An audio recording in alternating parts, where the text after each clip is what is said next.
Let's talk a little bit about the business side of it, because you've been able to build this like empire around like a bunny, which is very talented. Like, you attribute a lot of it to Lennon, but it's really you at the end of the day too. Like, I know you see that through, but you just really needed that purpose to drive you to do that. And like, you know what? That's really that's inside well of put. you. Oh, God, you're so good. So I've known you for a while now, and you've been working on a product. Can we talk a little bit about like how the free roaming like relates to that, and then what it's like to develop a product? Yeah. So really the past like year and a half, I've been developing the first rabbit litter box with a removable hay feeder. And well, it's the first in this specific design especially, but so essentially like bunnies usually just poop in their cage, right? Mm-hmm. Well, or on the ground? The free roamers or, bunnies that are, they might have like an X pen or something. They use litter boxes. But yes, less educated folks will keep their bunnies in cages, and the bunny will just poop and pee in the cage, which is never sanitary. And it's just like an eyesore, and they're just like messy walking around and gross. Yeah. They're stinks, just walking around gross. in their feces. No one's really been able, in my opinion, to really like solve the problem of how to sort of have a bunny and hay coexist and in like a less messy way. So it started off as like a napkin sketch actually like 7+ years ago. And I didn't really know like what to do with it. I just kind of set it aside. I was like, one day, like when I figure out how to release a product, I will deal with it. But then, the opportunity finally came to me because I was able to, I got a business partner who really believes in it. And it's been a process, like learning from start to finish how to make a product, how to release it, manufacture it, all this stuff. It's like, it's been a big learning curve. So can you say the product line, the name? Yeah, it's Hop. Which I think is so cute, Hop. Yeah. Sounds like it could be in like Target and like PetSmart. Totally, and that's like, I wanted it to be simple and easy and just, a lot of it is, like our color is just white. Mm-hmm. So it's very modern and it's really just for the modern bunny. So it's very like minimalist and clean, like the logo, the look, everything. Yeah. And to describe it, it's like essentially it's a way for you guys to own a bunny and to have them live just in your room, like walking around. Like, does Lena have like a place where she sleeps at night? She sleeps wherever she wants. In your bed ever?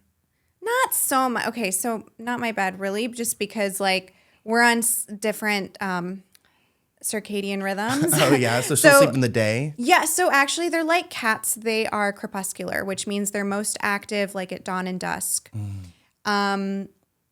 But yeah, it's mostly because like she'll wake up a lot to like go use a litter box and do her thing and like sniff around, and like I'm just a really light sleeper, so it has more to do with me. Like I wake up if I hear birds chirping. Yeah. So if a bunny is hopping around in my bed, I'm not going to be able to sleep. So for the litter box, it's like a contraption that's like has a tray, and then it's like has another piece on top of it, something that you can kind of like have, I guess, like privacy for the bunny. And then there's some hay in there as well. And the hay is what, like, do they eat the hay or poop on the hay or both?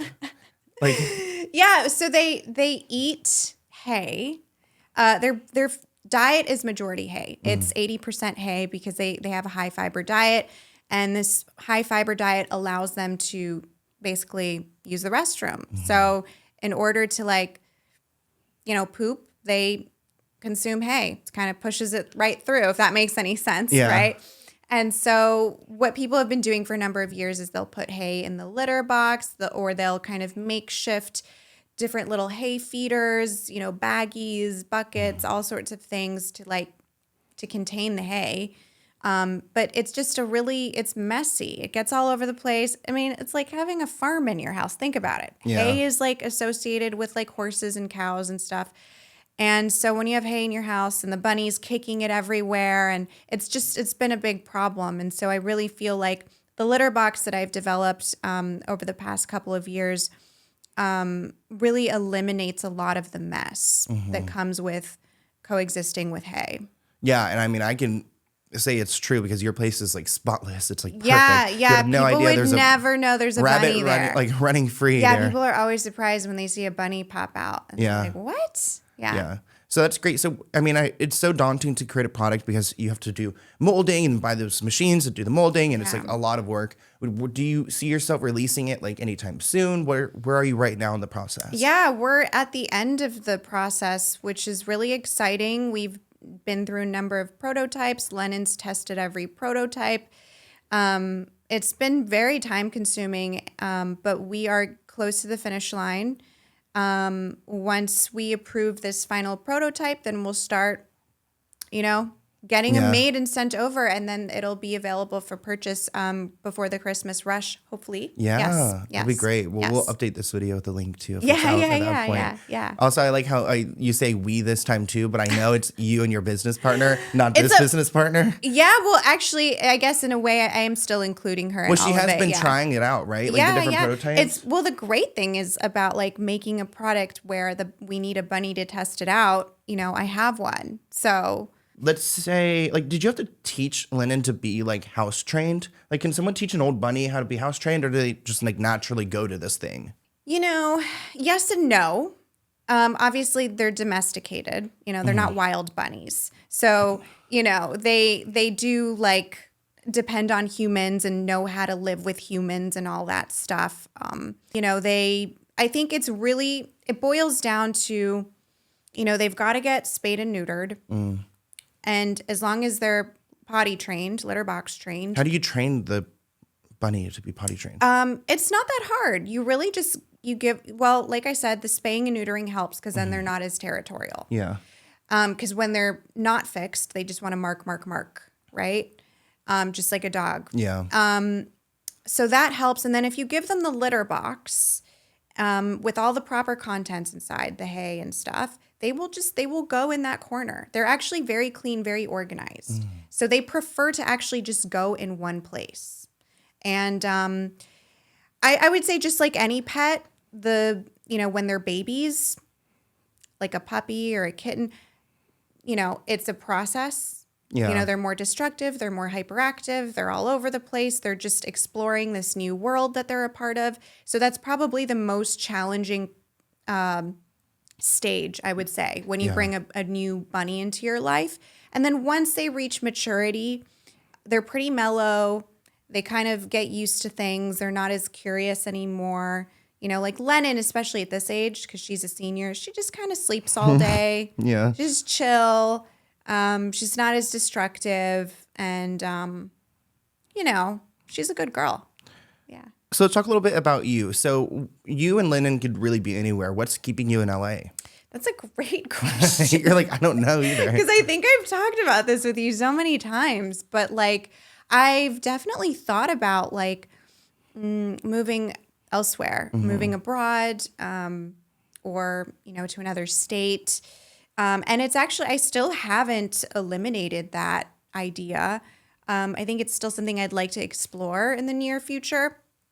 But, we've stayed in LA this whole time, mostly because, my heart will always be in California. And I think no matter where I go, I will always come back to California. There's just something special about LA and California, because you've been here a number of times. Yeah. And like, despite all the hate that it gets, and, it's a great place to be. There's just so much life and so rich in culture, and I just feel like you could never get bored here. There's always something to do. So much to do. Always something to do.